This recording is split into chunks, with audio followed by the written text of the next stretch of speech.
Tersangka kasus ijazah palsu Presiden ke-7 RI Joko Widodo, Jokowi. Roy Suryo menyatakan tidak akan mengajukan Restoratif Justice (RJ) seperti yang dilakukan mantan koleganya Egy Sujana dan Damai Hari Lubis. Hal itu sebagai penegasan setelah tim hukumnya mengajukan permohonan penghentian penyidikan kepada Inspektur Pengawasan Umum Irwasum Polri yang dipimpin Komjen Pol Wahyu Widada. Enggak, mengajukan RJ. Enggak akan kalau itu enggak. Hal yang mustahil. Ucap Roy Suryo di Mapolda Metro Jaya, Jakarta Selatan, Jumat 13 Februari 2026. Roy menyatakan bahwa permintaan penghentian penyidikan ijazah murni demi hukum.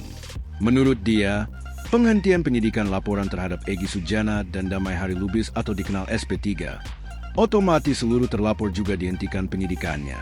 Sebab perkara yang dimaksud menjadi satu laporan polisi. Roy sepakat dengan yang dikatakan ex-Wakapolri Komjen Pol Purnawirawan Oey Groseno di mana untuk menghentikan penyidikan, pelapor harus mencabut laporannya. Bukan seperti yang terjadi saat ini, hanya 2 tersangka dicabut laporannya. Ia harusnya semua dihentikan penyidikannya bukan hanya Egy Sujana dan Damai Hari Lubis padahal satu surat kan yang dicabutkan semuanya gugur, terang Roy.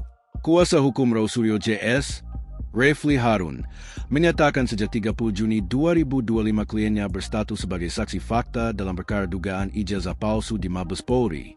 Menurut Refli, secara doktrinal, penetapan tersangka terhadap saksi yang sedang memberikan keterangan mengenai objek perkara yang sama dapat dikategorikan sebagai bentuk intimidasi hukum atau obstruction of justice.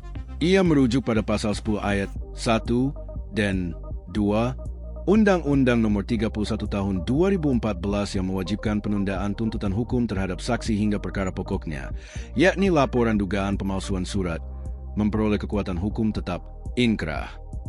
Refli juga menyoroti penerbitan SP3, Surat Perintah Penghentian Penyidikan, terhadap Egy Sujana dan Damai Hari Lubis.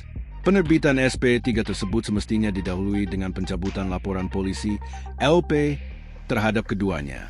Sementara, kata dia, LP tersebut berada dalam satu bundel dan satu nomor perkara yang sama. Kalau LP-nya dicabut, maka otomatis semua gugur, ujarnya.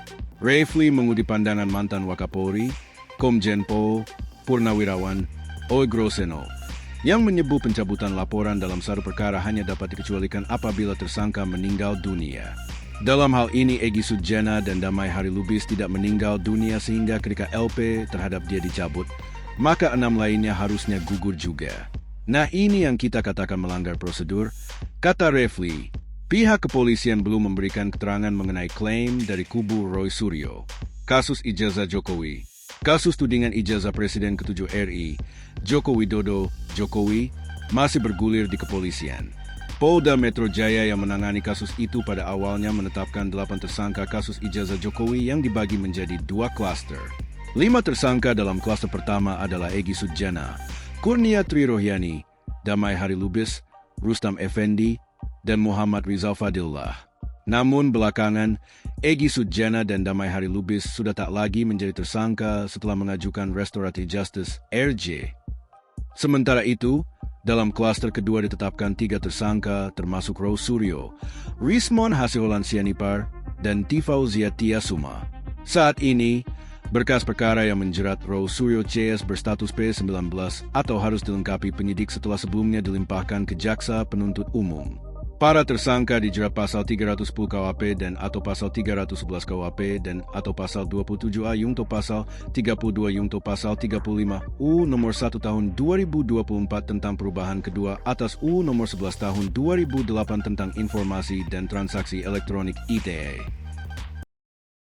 Download Tribun X sekarang, menghadirkan lokal menjadi Indonesia.